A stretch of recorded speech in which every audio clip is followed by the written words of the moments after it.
apa namanya, penting juga lah nanti siapa tahu jadi project manager ya. Project manager tuh HAZOP ini juga kadang-kadang dikontrol gitu. Jadi saat-saat tertentu project manajernya hadir sih di HAZOP. Jadi biar tahu gitu biasanya apa ada rekomendasi yang ini yang major atau enggak gitu. Itu sih.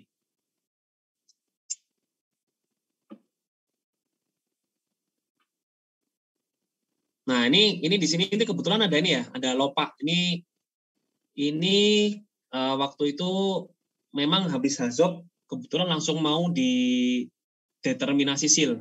Jadi mau di apa namanya? Dilihat SIL-nya berapa. Nah, ini kebetulan ada apa namanya? Sudah diidentifikasi. Oh, ini masuk skenario LOPA segini gitu untuk yang ini. Gitu. Ini ada shift ID-nya. Shift ID itu ya tadi nentuin shift-nya, yang mana yang shift bisa masuk shift. Nah, kebetulan ini yang masuk shift itu yang ini nih. PSH 5041 ke SDV, ini satu shift. Nah, gitu. Buat identifikasi di itu di apa namanya? Hasil report-nya. Gitu. Nah, oke.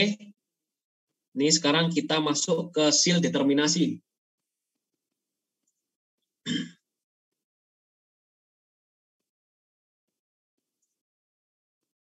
Oke, tadi kita sudah membahas masalah ini apa namanya HAZOP ya.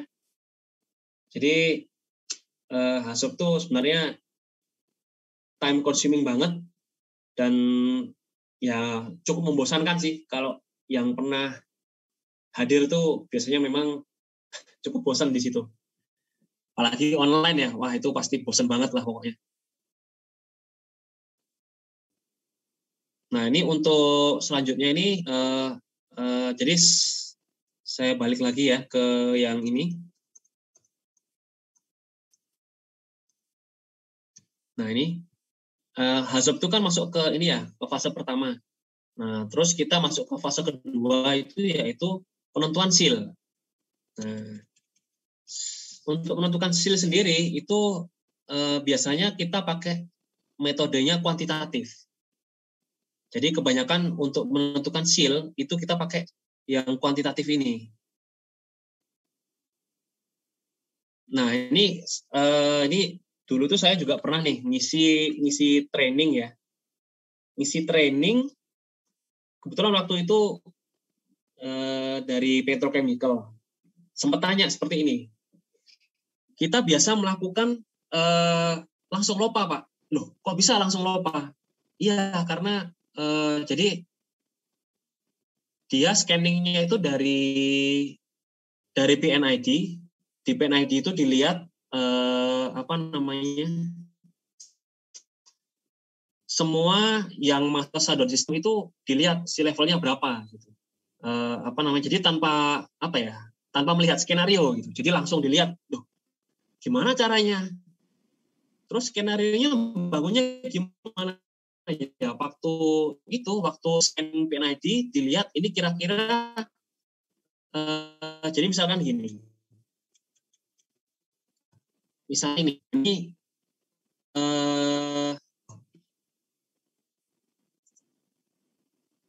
nah di sini di PNID ini ada STS yang aja ya, kan ada S nih, sama ini, sama SDV.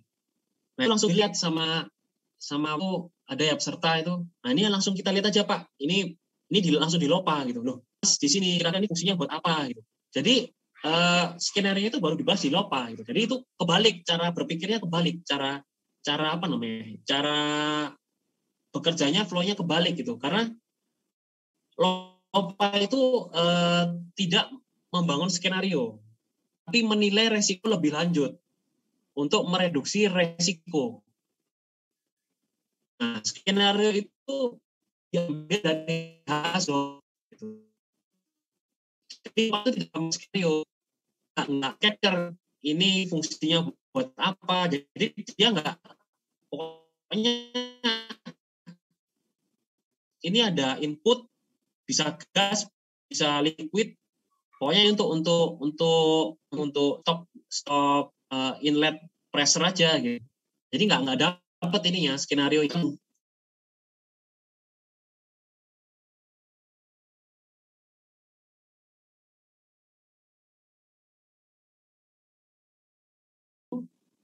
Baru safety protection layer determination.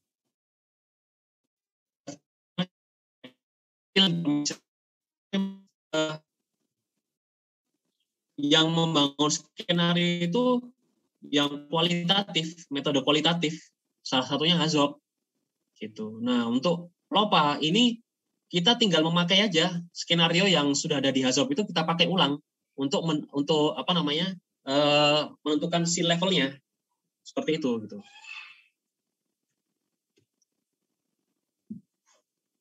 Jadi alasannya memang waktu itu HAZOP-nya belum dilakukan, jadi pengennya langsung seal gitu.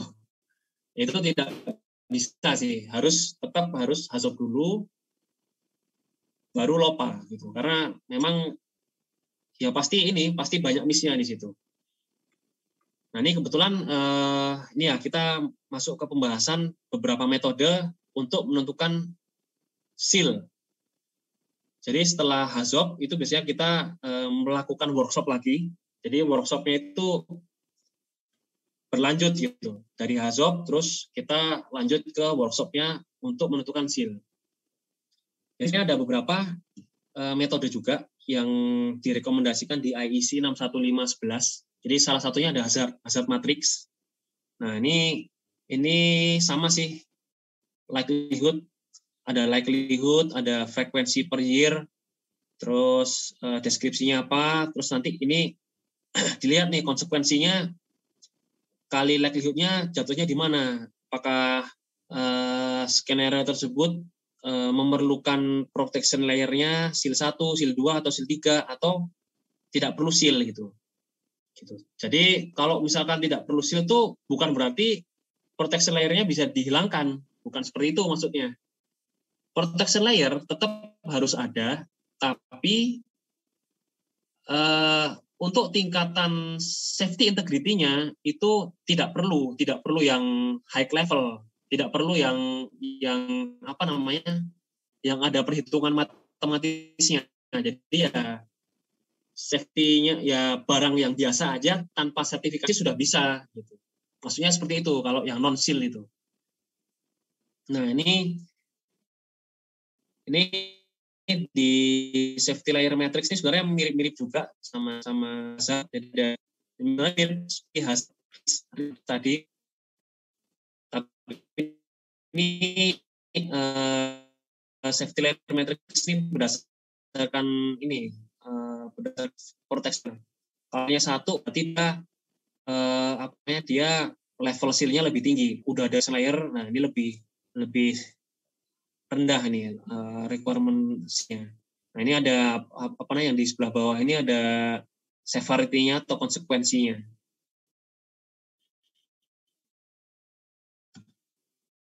Nah ini ada yang namanya inventory analysis. Nah inventory analysis ini ngelihatnya dari sama sih, ini skenario initiating event-nya apa gitu. Ini ada contohnya,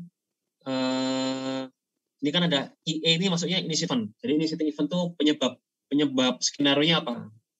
Ini contohnya PSV on. Nah, PSV fail on ini failure rate-nya berapa? 3,7 kali 10 pangkat minus 2. Itu failure rate dalam gitu. Jadi angka mati di sini